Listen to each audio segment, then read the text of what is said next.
Good afternoon, बच्चों. Welcome to the online platform of Econs के learning. Our today's chapter gonna be probability है ना. NCERT का जो चैप्टर 13 है हमारा उसकी हम बात करने वाले हैं. देखो probability वर्ड फर्स्ट टाइम तो आपने सुना नहीं है ना. हम पहले भी छोटी क्लास में इसकी बात कर चुके हैं. फॉर एग्जाम्पल 9 से 8 से probability स्टार्ट हो जाती है. वहां पे हम इसकी क्लासिकल अप्रोच पढ़ते हैं ना. छोटी क्लास में हम क्लासिकल अप्रोच पढ़ते हैं. फिर जैसे हम 11th क्लास में आए, 11th क्लास में probability चैप्टर में हमने इसकी एक्सियोमेट्री अप्रोच पढ़ी. एक्सियोमेट्री अप्रोच पढ़ी और हमने एक नया वर्ड सीखा था कि सैंपल स्पेस क्या होता है ना. कि सैंपल स्पेस होता क्या है. तो अगर मैं डेफिनेशन की बात करूं तो मैं ऐसा लिख सकता हूं क्या, collection of all the favourable outcomes. Favourable outcome कैसे. फॉर एग्जांपल जैसे मैं बात करता था कि मैंने एक सिक्का उछाला तो फेवरेबल आउटकम कितने, टू. टू फेवरेबल आउटकम है तो मेरे सैंपल स्पेस में कितने एलिमेंट हो जाएंगे, एच और टी. एक हेड हो जाएगा और एक टेल हो जाएगा. सपोज करो मैंने 3 कॉइन्स एक साथ उछाले, tossed together.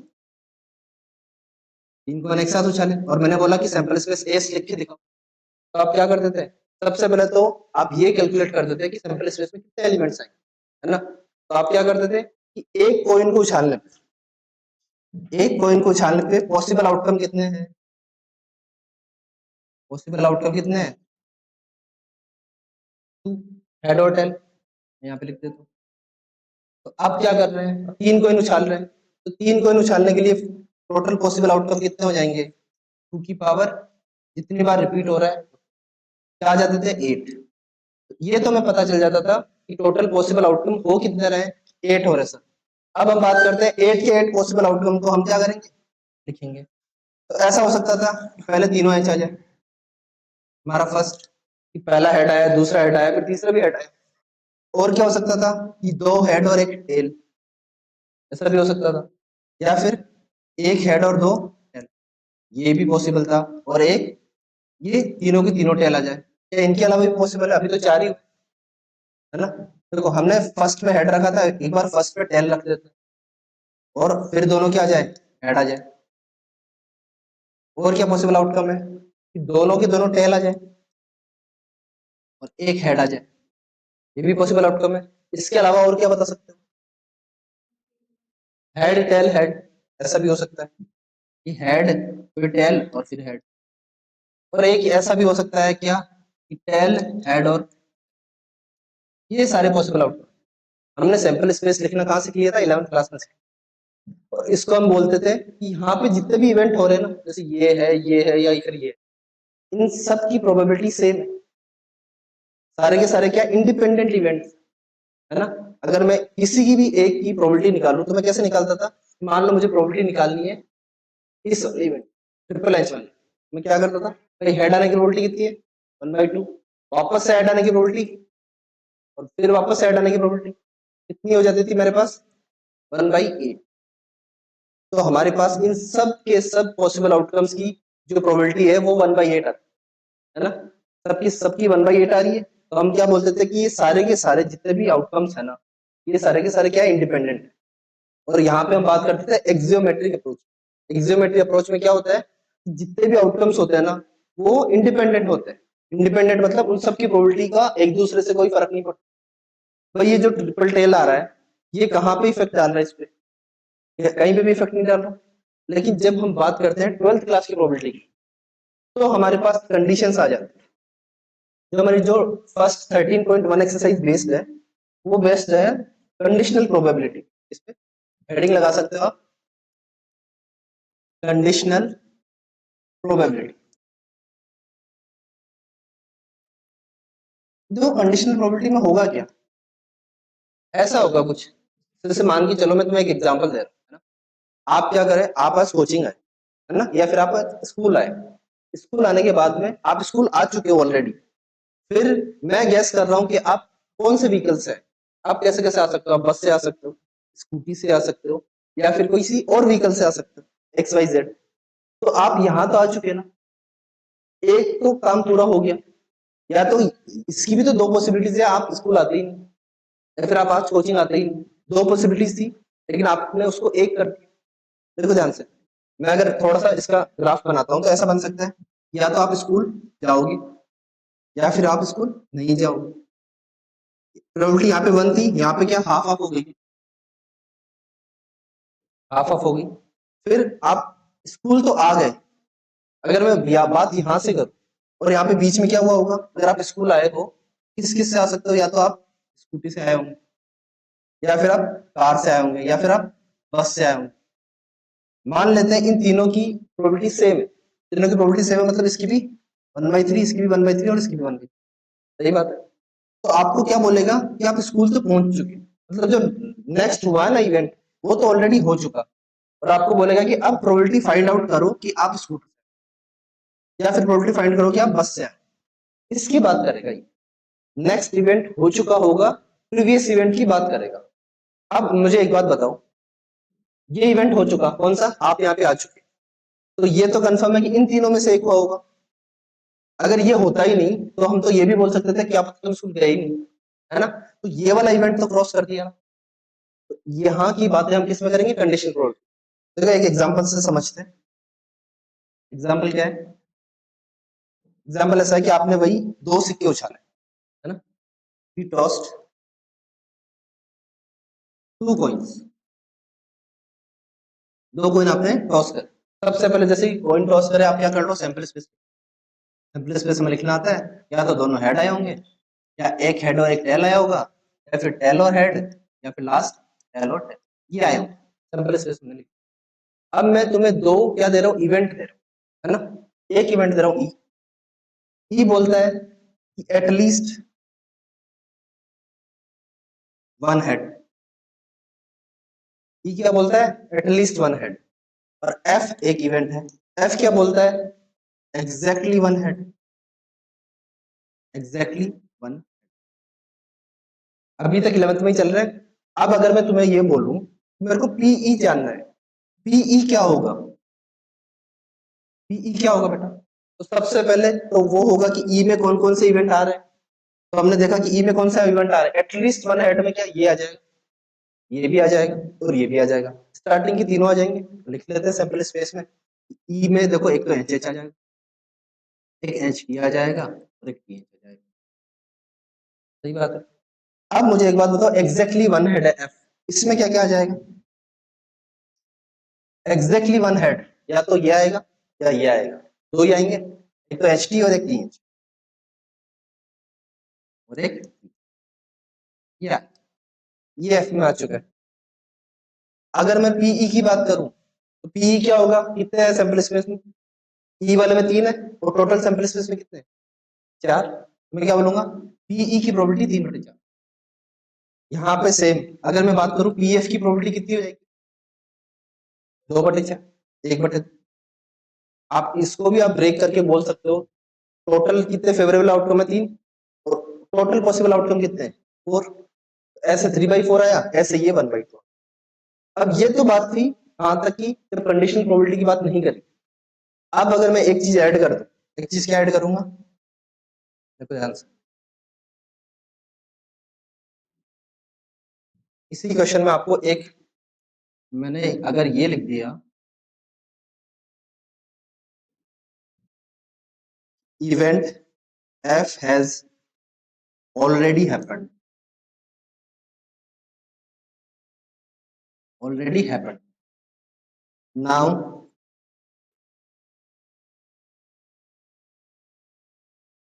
now find the probability, find the probability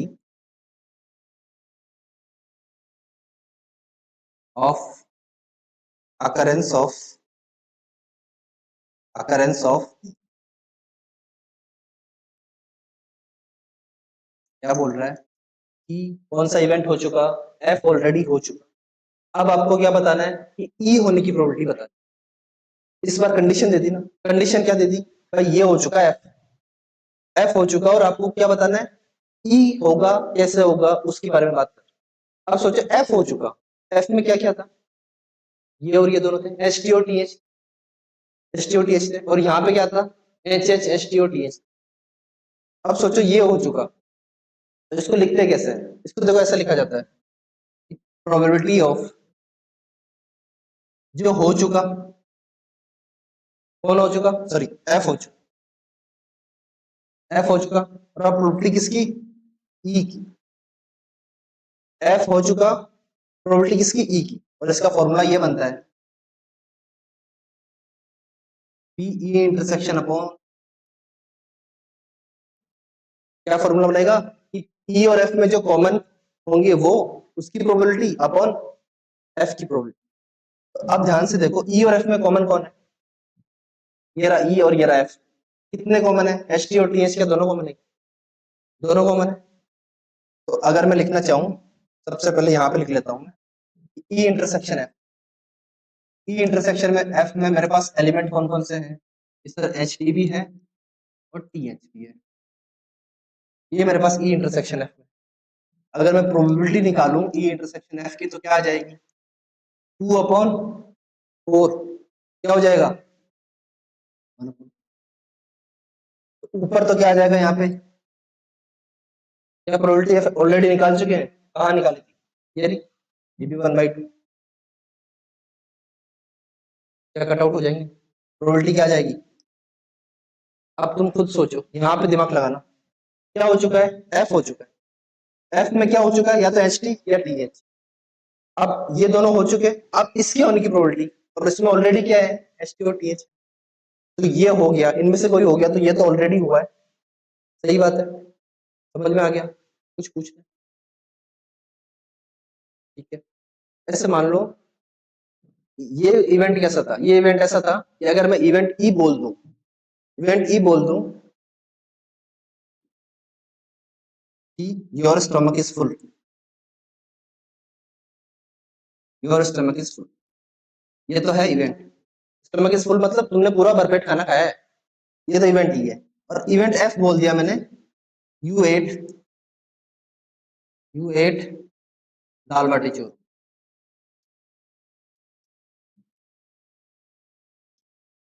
अब अगर मैंने बोल दिया कि इवेंट एफ हो चुका, आपने दाल बाटी चूरमा खा लिया, तो इवेंट ई के होने की प्रोबेबिलिटी कितनी है, 1 है ना।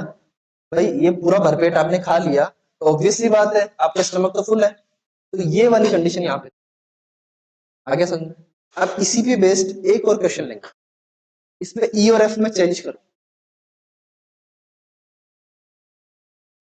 नेक्स्ट पेज लेते हैं, नेक्स्ट पेज पे देखो, सैंपल स्पेस हमारा वही है इस बार, H H, H T, T H और T T, same sample space, क्योंकि हम इससे काफी ज्यादा फेमिलियर है, इसलिए मैं यही लेके चल रहा हूँ। अब देखो, अगर मैंने इवेंट ई बोल दिया कि गेटिंग एट लीस्ट 110, ठीक है, एफ बोल दिया गेटिंग, या फिर उल्टा ले लेते हैं, इसको ई ले लेते हैं और इसको एफ ले लेते हैं, मैं इसको हटा देता हूँ पूरे को, ई और एफ इंटरचेंज कर, ई मैं ले लेता हूँ गेटिंग टू टेल्स, एफ ले लेता हूँ गेटिंग एट लीस्ट 1, ये मैंने लिख लिया है ना, ये मेरा ई है, ये मेरा एफ है। अब आपको क्या करना है, सबसे पहले तो बताते जाना, ई में कौन कौन से आएंगे, एक ही आएगा सिर्फ, भाई दोनों की दोनों टेल्स चाहिए, तो यहाँ पे मेरे पास आया कि सर एक ही है ये टी टी। और अगर मैं बात करूं पीई की, तो पीई क्या हो जाएगा, क्या हो जाएगा, 1/4, सही बात। फिर एफ, एफ में क्या आएगा, भाई एटलीस्ट 1 टेल है, तो या तो टेल और हेड, या हेड और टेल, या फिर दोनों के दोनों टेल, ये होगा। अब मैंने बात करी किसकी, यहाँ पे क्या प्रोबेबिलिटी आएगी कि भाई, फिर हमें किसकी बात करनी है, वही गिवन कंडीशन तो वही है कि एफ हो चुका। और अब what you can comment on E, आपको निकालना क्या है, आपको निकालना है ई स्लैश एफ, तो ई स्लैश एफ पढ़ते हैं, वही फॉर्मूला तो हमें पता है क्या होता है, P E intersection F upon P F. तो इस बार ई इंटरसेक्शन एफ में क्या है, ई इंटरसेक्शन एफ में क्या है, क्या डबल टी है, डबल टी लिख दिया। क्या प्रोबेबिलिटी होगी पी ई इंटरसेक्शन एफ की? 1/4। देखो यहाँ पे मैंने वैल्यू डाली या ही 1/4। पी एफ क्या है? 3/4। देखो सॉल्व करता हूँ, ये फ्लिप होके ऊपर जाता है, आंसर क्या आ जाता है? 1/3। ऐसे कंडीशनल प्रोबेबिलिटी के क्वेश्चन को हम डील करते हैं। कैसे करते हैं? क्या दे रखा होगा? एक इवेंट एफ हो चुका होगा, और अब इवेंट एफ के होने से जो ई पे जो फर्क पड़ रहा है वो हम निकाल रहे हैं। अब एक बात सोचो, एक बार डायरेक्टली सोचो कि मैं ये कंडीशनल प्रोबेबिलिटी की बात नहीं करता, है ना, मैं तुमसे डायरेक्टली पूछता कि इसकी क्या प्रोबेबिलिटी है, इसकी ई की क्या प्रोबेबिलिटी है? 1/4। लेकिन अब प्रोबेबिलिटी आई क्या? 1/3। तो 1/4 ज्यादा होता है 1/3? ऑब्वियस सी बात है 1/3 ज्यादा होगा। तो प्रोबेबिलिटी क्या बढ़ गई क्या? क्या एक इस जो ये वाला इवेंट हुआ इससे क्या फर्क पड़ा? मेरा सैंपल स्पेस क्या छोटा हो गया? पहले मेरा सैंपल स्पेस में जो 4 आइटम थे, अब सैंपल स्पेस में देखो 3 ही बचे। तो ये क्या मैं ये बोल दूं कि ये मेरा नया सैंपल स्पेस है ना, और इस नए सैंपल स्पेस में ये मेरे पास कोई इवेंट था ये वाला। तो देखो यहाँ इवेंट में कितना था? एक ही एलिमेंट था, तो 1/3। तो फॉर्मूला क्या याद रखना है? ये वाला छोटा सा। तो कंडीशनल प्रोबेबिलिटी हेडिंग लगा ली हेडिंग, उसमें लिखो कंडीशनल प्रोबेबिलिटी में आपको लिखना है,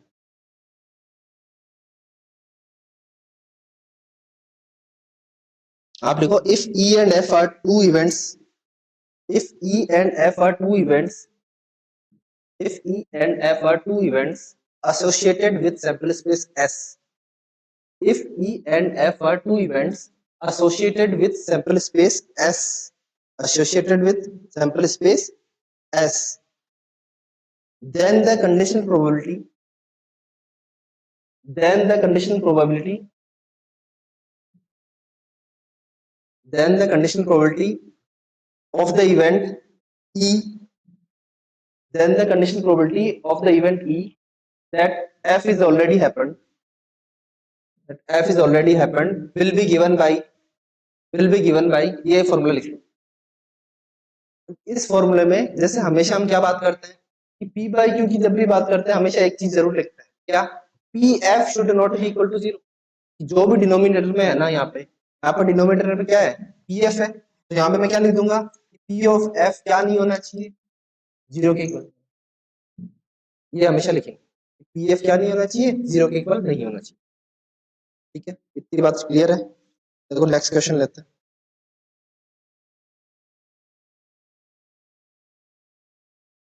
नेक्स्ट क्वेश्चन है आपके पास, A family has two children. A family has two children. है ना?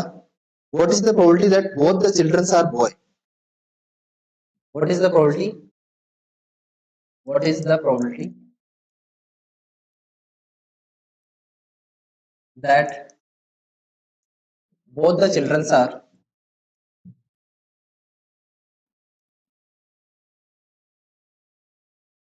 are boy? Given that given that one of them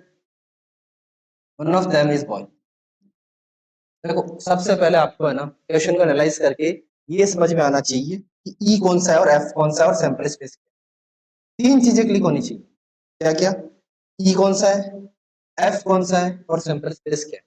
तो सबसे पहले मैं सैंपल स्पेस लिख लेता हूं।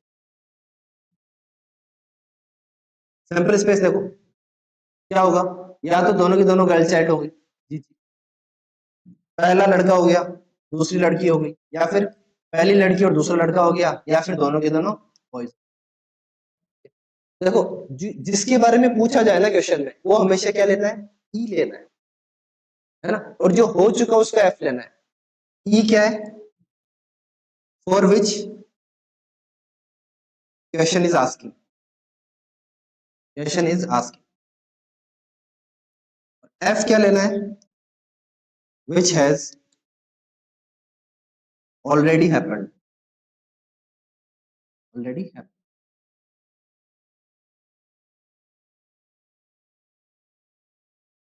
आप देखो ध्यान से, किसके बारे में पूछ रहा है, what is the probability that both the childrens are boy. E को क्या ले लूंगा मैं, ई को ले लेते हैं both childrens are boy, both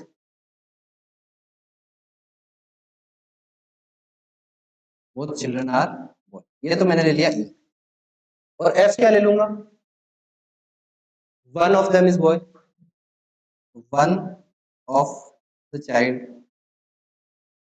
is boy, ये एफ हो गया।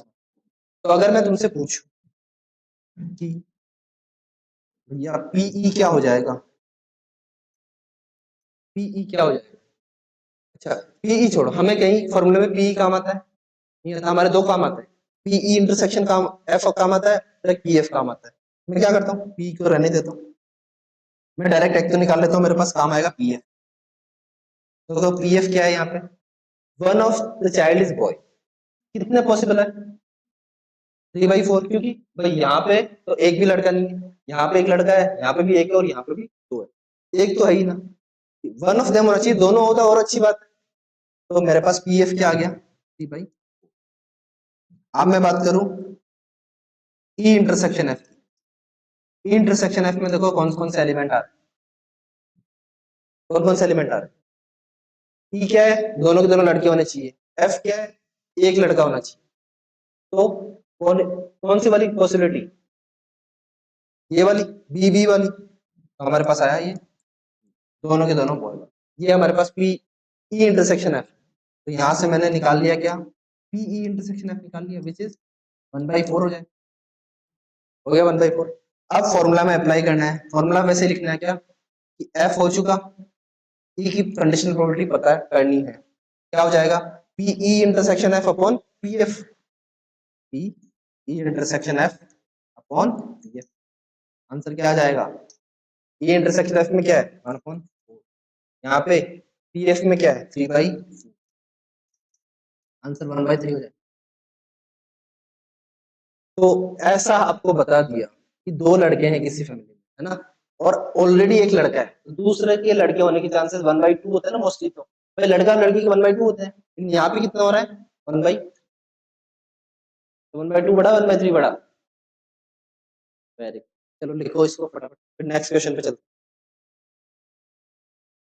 हो जाएगा, समझ में आ गया एकदम ढंग से।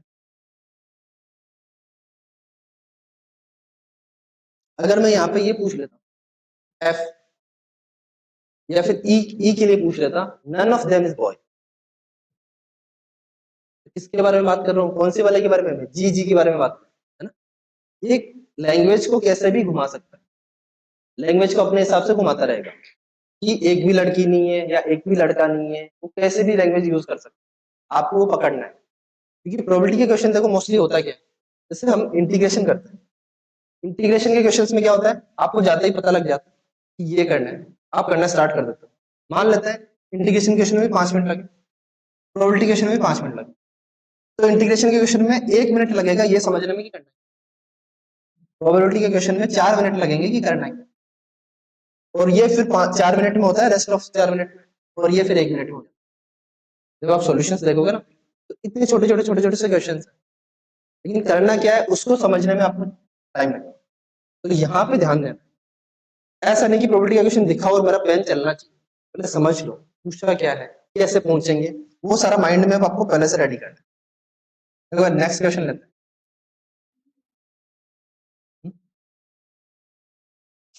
नेक्स्ट क्वेश्चन में लिख रहा हूँ, नेक्स्ट क्वेश्चन है आपके पास, 10 card numbers 1 to 10 are placed in a box, question है 10 cards numbered 1 to 10 are placed in a box, are placed in a box, mixed up,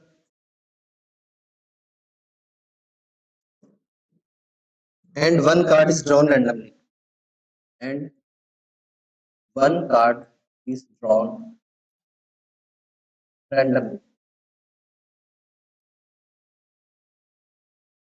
if it is known that if it is known that the number on the card, the number on the drawn card, the number on the drawn card is more than 3, is more than 3. What is the probability that it is an even number? फिर क्या पूछा है? What is the probability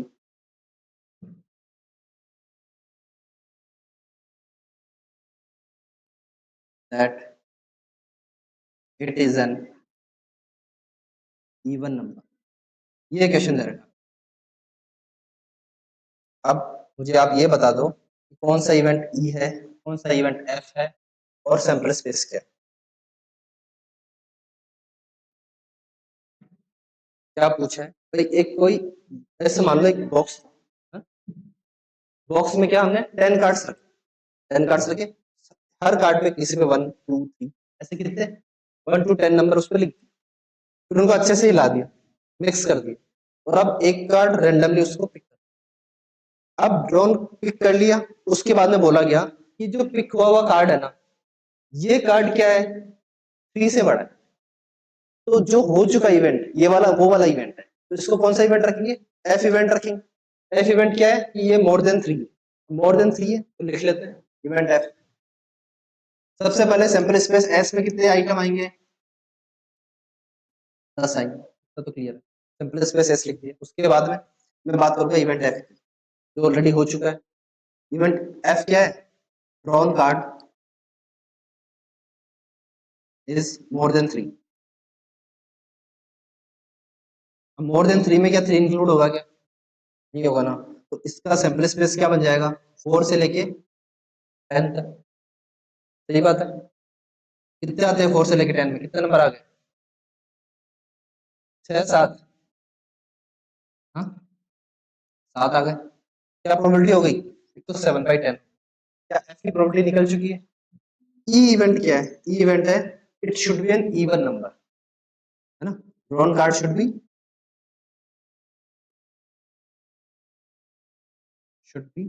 even number. अब देखो even number के कितने cases है?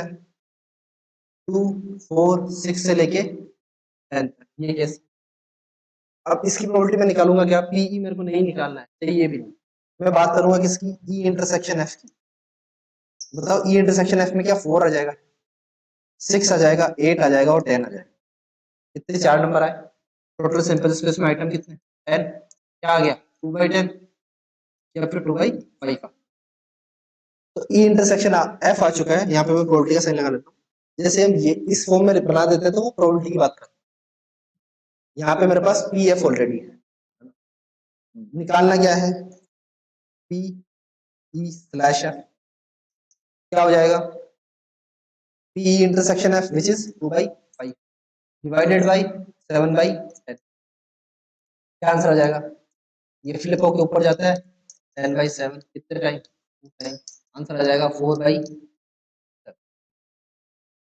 सोचो ये इन्फॉर्मेशन नहीं दी हुई हो, है ना, डायरेक्टली ई के लिए पूछता, इवन कार्ड ड्रॉ करने की प्रोबेबिलिटी आप क्या बोलते हैं? 1/2। भाई 1 से 10 नंबर तक 5 इवन नंबर है, 5 इवन नंबर है तो आप क्या बोलते हैं? 1/2।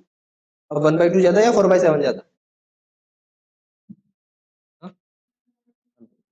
तो क्या ये जो कंडीशन दी हुई है इसका फर्क पड़ रहा है ना? जो कंडीशन दी हुई है आपको, इसने क्या करा? इस प्रोबेबिलिटी पे फर्क डाला।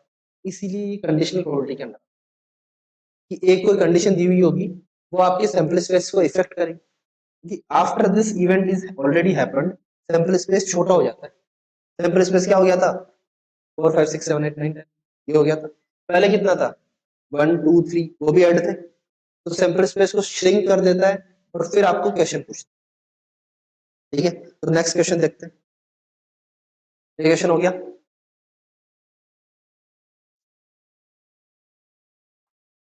नेक्स्ट क्वेश्चन से पहले इसकी 2 3 प्रॉपर्टीज डिस्कस कर लेते हैं। प्रॉपर्टीज कैसे? देखो प्रॉपर्टीज ऑफ, प्रॉपर्टीज लिख दो सिर्फ आप, इतनी सी हेडिंग डाल दो प्रॉपर्टी। प्रॉपर्टीज हेडिंग डाल,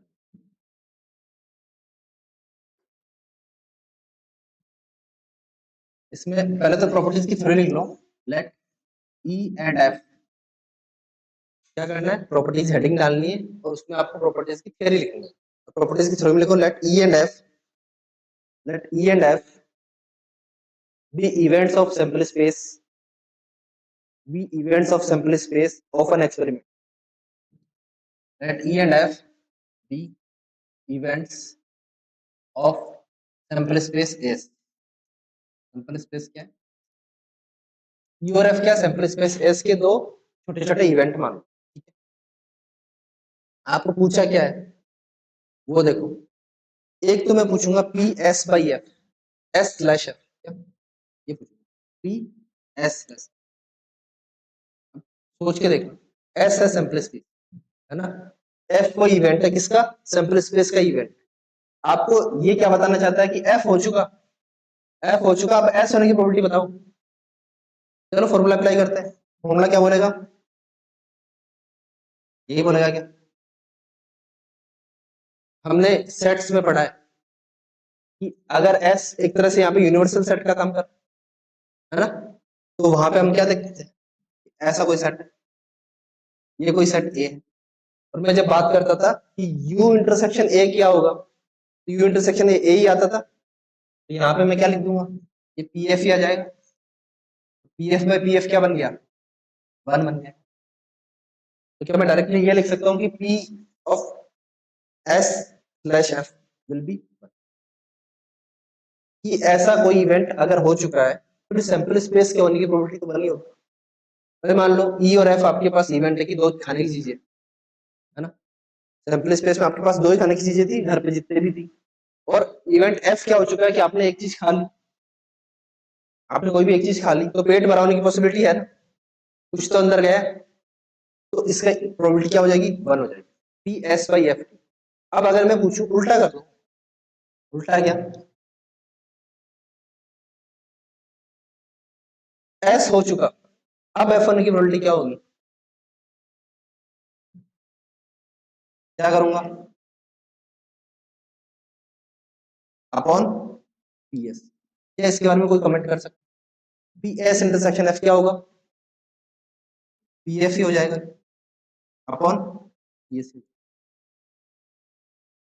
सही बात है, हमें क्या पता है एस और एफ में तो एफ ही कॉमन है, तो ये भी एक तरह से फॉर्मूला काम करता है, कई कई बार यूज आ कि पी एस हो चुका, एफ होने की probability direct P F upon P S, क्योंकि इंटरसेक्शन तो ऑलरेडी ये खुद ही इंटरसेक्शन है।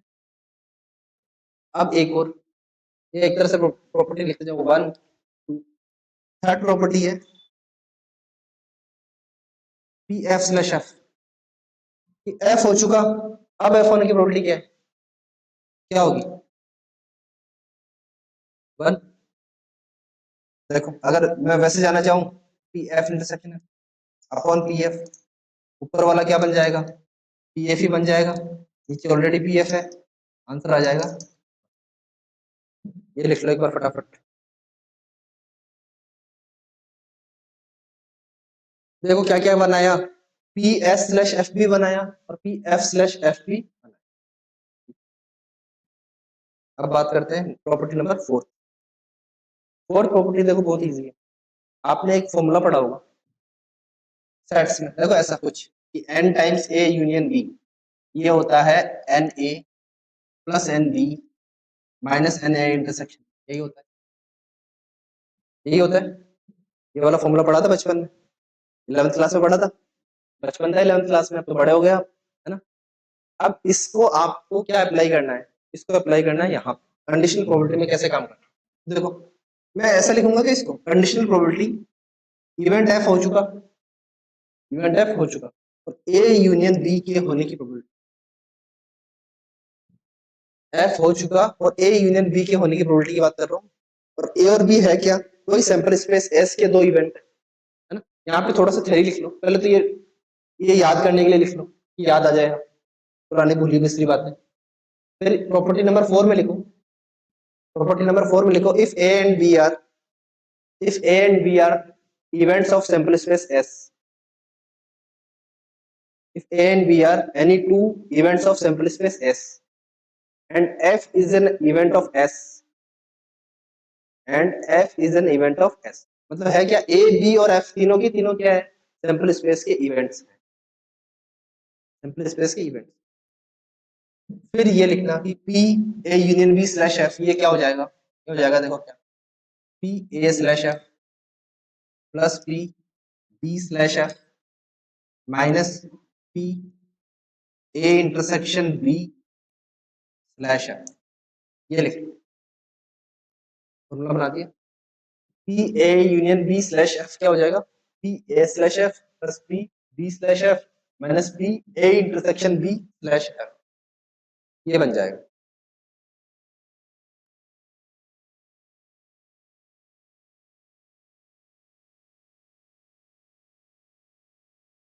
देखो देखिए,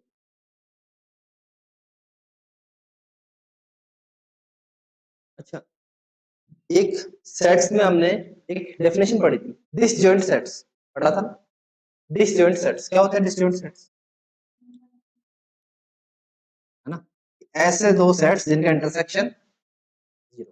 तो यहाँ पे लिख लो if A and B are disjoint sets, if A in B are, अब यहाँ पे मैं सेट्स थोड़ी लिखूंगा, यहाँ पे ए और बी क्या है, इवेंट्स है, तो if A and B are disjoint events लिखो। अगर ये डिसजॉइंट इवेंट्स हैं तो मुझे क्या पता है कि p times a intersection b क्या होने वाला है, ये जीरो है। Probability of a intersection b, क्योंकि a इंटरसेक्शन b में कोई एलिमेंट आएगा ही, एलिमेंट आएगा नहीं तो उसकी प्रोबेबिलिटी जीरो। तो अगर ये डिसजॉइंट सेट्स हैं तो ये क्या हो जाएगा, p a union b slash f, इसकी वैल्यू डायरेक्टली क्या हो जाएगी, p a slash f plus p b slash f, ये हो जाएगा। इस केस में, सिर्फ उस केस में जब डिसजॉइंट सेट्स के केस में ये हो जाएगा।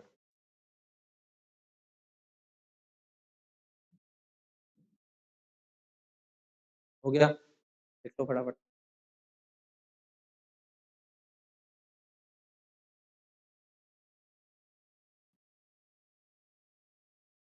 ये हमारी प्रॉपर्टी नंबर 4, प्रॉपर्टी नंबर 5 की बात। अच्छा, एक और बात बताओ, है ना, भाई सेट से रिलेटेड बात, कॉम्प्लीमेंट ऑफ सेट क्या होता है, कॉम्प्लीमेंट, किसकी बात कर रहा हूँ, कॉम्प्लीमेंट,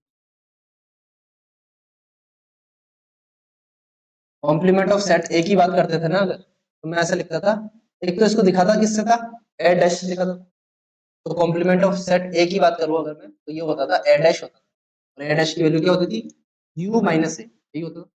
यूनिवर्सल सेट में से ए निकाल दो, बाकी जो बचा वो क्या है, वो ए डैश है, ऐसे कुछ होता था। ये अगर ए है तो ये ए डैश बाकी का बचा हुआ हो जाएगा, ये यू है, ये वाला हो जाता था ए डैश। और हमने छोटी क्लास में, मतलब 11th क्लास में एक चीज पढ़ी थी कि किसी इवेंट के होने की प्रोबेबिलिटी प्लस उसके ना होने की प्रोबेबिलिटी अगर मैं ऐड कर दूं तो 1 हो जाती है ना। क्या मैं ये लिख सकता हूँ प्रोबेबिलिटी के रेस्पेक्ट में कि P of A plus P of A dash, ये क्या हो जाता है, 1 हो जाता है। पढ़ा था हमने, और कई बार वहां पे हमने इसको यूज भी करा था कि किसी इवेंट के ना होने की प्रोबेबिलिटी निकालनी होती थी ना, तो हम क्या निकालते थे, होने की प्रोबेबिलिटी निकाल लेते थे, फिर उसको 1 में से माइनस कर देते थे, ये तो करते थे। ये काम हमने वहां करा। अब वो काम क्या यहाँ भी हो सकता है, तो सोचो, पी ई हो चुका, ई हो चुका, ई डैश के होने की प्रोबेबिलिटी ई हो चुका, या फिर अगर एफ की बात करूं, अपन एफ को लेके चल रहे हैं, मैं एफ में ले लेता हूँ, एफ हो चुका, एफ डैश के होने की प्रोबेबिलिटी क्या होगी, तो देखो लगाता हूं मैं फॉर्मूला, क्या हो जाएगा, P F dash intersection F upon P F, क्या हो जाएगा, जीरो हो जाएगा, नहीं, क्योंकि एफ डैश और एफ में तो कोई कॉमन है क्या, वो एलिमेंट, कोई एलिमेंट ही कॉमन नहीं है, तो इसकी तो एबिलिटी जीरो हो जाएगी। सही बात। एक और चीज, पी एफ हो चुका और यहाँ पे ई है, एक एफ हो चुका और ई डैश, इन दोनों के क्या हो गया, मतलब एक तरह से ये है ना प्रोबेबिलिटी किसकी, ई के होने की, ई के ना होने की प्रोबेबिलिटी, दोनों को ऐड कर रहा हूँ, ध्यान से देखो क्या आ जाएगा, वन आ जाएगा, वन आ जाएगा भाई, किसी इवेंट के होने की प्रोबेबिलिटी प्लस उस इवेंट के ना होने की प्रोबेबिलिटी, दोनों का समेशन क्या होता है, वन होता है। तो मैं क्या ऐसे लिख दूं कि अगर मुझे ये निकालना हो इसके ना होने की प्रोबेबिलिटी, तो वन माइनस होने की प्रोबेबिलिटी व्हेन एफ हो चुका, एक ये फॉर्मूला प्रॉपर्टी नंबर 5 का, ये लिख लो फटाफट। इतनी सारी हमारी प्रॉपर्टीज थी, 5 प्रॉपर्टी हो गई। नेक्स्ट हम इस पे बेस क्वेश्चन करने वाले हैं।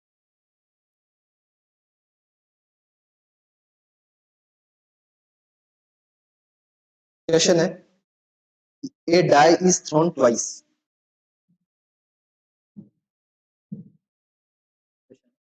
डाई थ्रोन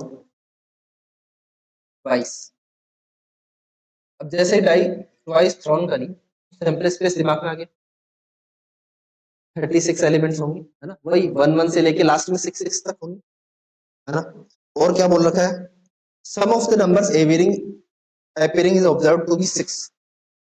ये जो इवेंट होता है ना, जो हो चुका होता है, हमें शेफ लेना है कि सम ऑफ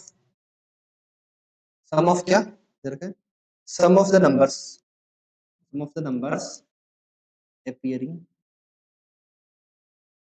is 6। जो जो भी नंबर आए आपने डाई फेंका तो उनका सम क्या है 6, और अब पूछा है, जो पूछा है उसको क्या बोलेंगे, ई बोलेंगे। तो ई क्या दे रखा है, कंडीशनल प्रोबेबिलिटी पूछी है कि 4 हैज अपीयर्ड एटलीस्ट, कि 4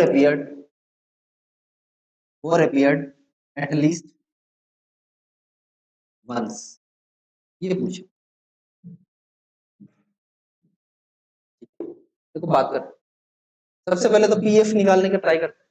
पीएफ क्या होगा, सम 6 आना चाहिए, और देखो ध्यान में रखो सैंपल स्पेस में इधर लिख देते, सैंपल स्पेस क्या हो जाएगा 1 1 से लेके 1 6, यहाँ पे 6 1 तक आएगा, यहाँ पे 6 6 तक आएगा, ये हो जाएगा सैंपल स्पेस।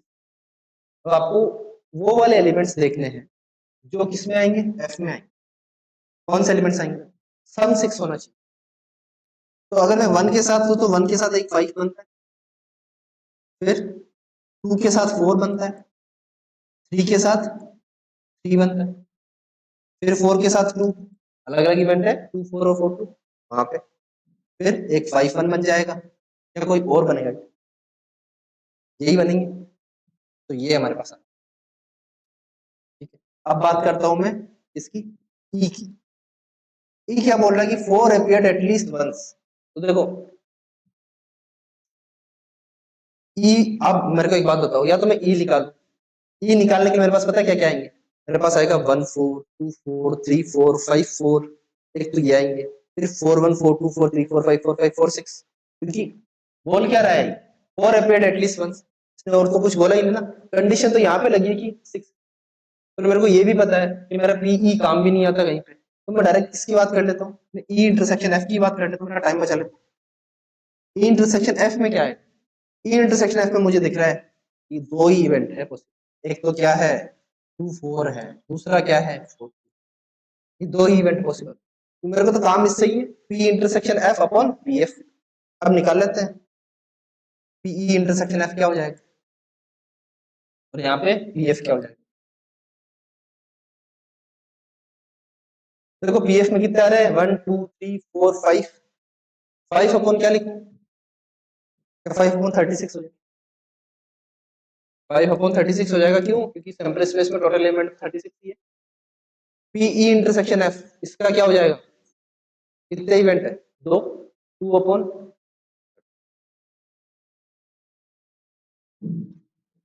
लगा लेते हैं अपना फॉर्मूला कि भैया पीई स्लैश एफ क्या हो जाता है, पीई इंटरसेक्शन एफ और पी एफ, वैल्यू रखी तो पी इंटरसेक्शन एफ आया 2/36, पी एफ क्या आया 5 अपॉन, फाइनल आंसर इज 2/,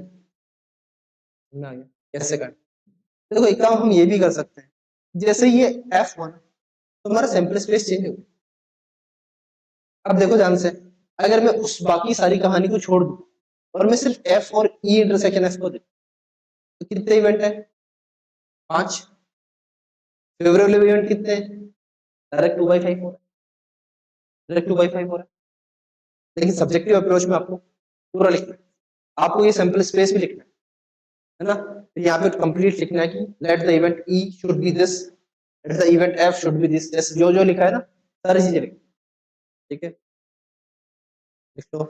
हो गया। नेक्स्ट क्वेश्चन ले, देखो आज की क्लास का लास्ट क्वेश्चन लेते हैं।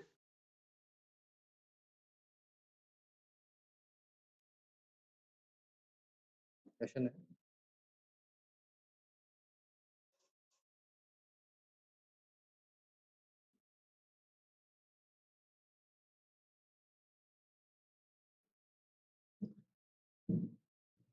क्वेश्चन है a die is thrown twice, a die thrown not twice, 3 times. एक डाई को क्या करा आपने? 3 टाइम रोल करा। अब 3 टाइम जैसे ही रोल करा आपको सैंपल स्पेस दिमाग क्या होगा? 6 की पावर 3 व्हिच इज 216, राइट। तो आपके पास सैंपल स्पेस में टोटल एलिमेंट कितने आ गए? 216। क्या लिखना पॉसिबल है क्या? तो इस बार लिखेंगे, बस दिमाग लगाएं। और क्या दे रखा है? इवेंट ए और बी दे रखा है। ए तो दे रखा है 4 ऑन थर्ड रो, ये दे रखा है 4 ऑन थर्ड रो, और इवेंट बी क्या दे रखा है? 6 on first, 6 on first and 5 on second. मतलब ये थ्रो की बात कर रहा है, 4 ऑन थर्ड थ्रो, TH लगा देता हूँ मैं, और यहाँ पे भी। और आपको पूछा क्या है? Find the probability of A given that B has already occurred. P A slash B पूछा है, तो हमेशा पहले मैं बी निकालूं, है ना, मेरे को पी बी मिल जाए। पी बी मिलने के बाद मैं ए इंटरसेक्शन बी की बात करूं, तो सोचो 6 तो कुछ ऐसा बनेगा इसका sample space A B C इस टाइप का बनेगा, 1 1 1 2 2 2 3 3 ऐसे 6 6 तक बनेगा। तो अब सोचो, पहले पे 6 आ गया फिक्स कर दिया, दूसरे पे 5 आ गया फिक्स कर दिया, चेंज क्या होगा? सिर्फ सी तो चेंज होगा। इसके पॉसिबल आउटकम क्या यही तो हो जाएंगे? 6 5 1, 6 5 2, ऐसे करते करते 6 5 6 तक। इसके अलावा कुछ और हो सकता है? आपको ये भी नहीं बोला कि ये दोनों इंटरचेंज हो सकते हैं 6 5, वरना तो 12 हो जाता। आपको बोल दिया कि 6 फर्स्ट पे है स्ट्रिक्टली, 5 सेकंड पे स्ट्रिक्टली। अब बात करूंगा मैं E intersection, sorry A intersection, A intersection B की बात करूं, ए क्या बोल रहा है? 4 ऑन थर्ड थ्रो, है ना, 6 5 तो ये है ही, 4 ऑन थर्ड थ्रो, एक ही एलिमेंट बचेगा, कौन सा? 6 5 और इसके अलावा कोई और आ सकता है? यही आएगा। तो E P A intersection B क्या हो जाएगा? 1/216, और पी बी क्या हो जाएगा? कितने आए? 6/216, या 1/36 बोल देता हूँ। 6/216 सही रहेगा क्योंकि ये कट जाएगा। फाइनल आंसर क्या आ जाएगा? P A intersection B upon P B. क्या है आंसर? 1/6। ये आएगा 216 हट जाएगा, फाइनल आंसर हो जाएगा P A slash B will be 1/216 upon 6/216। Final answer हो गया 1/6। तो ये अपने क्लास का लास्ट क्वेश्चन था, क्लास खत्म करते हैं।